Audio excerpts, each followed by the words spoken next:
നുറുങ്ങുവെട്ടം. ആന്തരികവും ബാഹ്യവും. ബാഹ്യമായ കാര്യങ്ങളിലാണ് മനുഷ്യൻ ശ്രദ്ധിക്കുന്നത്. എന്നാൽ ദൈവം ആന്തരികമായ ഹൃദയതലത്തിലാണ് ശ്രദ്ധിക്കുന്നത്. മനുഷ്യൻ പ്രവൃത്തിയിൽ ശ്രദ്ധിക്കുമ്പോൾ ദൈവം പ്രവൃത്തിയിലേക്ക് നയിക്കുന്ന ചിന്തകളാണ് പ്രഥമമായി പരിഗണിക്കുന്നത്. ചിന്തയില്ലാതെ പ്രവൃത്തികൾ ഉണ്ടാകുന്നില്ല.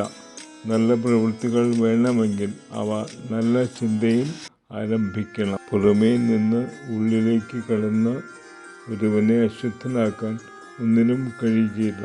എന്നാൽ ഉള്ളിൽ നിന്ന് പുറപ്പെടുന്നവയാണ് അവനെ അശുദ്ധനാക്കുന്നത്.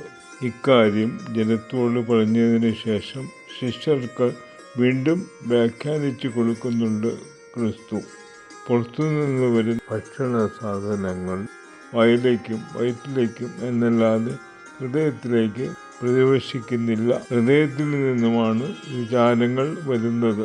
അതിൻ്റെ ഗുണനിലവാരമനുസരിച്ചാണ് മനുഷ്യൻ ഗുണവാനാണോ അധമനാണോ എന്ന് നിശ്ചയിക്കപ്പെടുന്നത്. ദുശ്ചിന്ത, പരസംഗം, മോഷണം, കൊലപാതകം, ദുരാഗ്രഹം, വഞ്ചന, ദുഷ്ടത, അസൂയ തുടങ്ങിയ ചിന്തകളും തദനുസൃതമായ പ്രവൃത്തികളും വരുന്ന ഹൃദയം ഒരുവനെ വിശുദ്ധനാക്കുന്നു.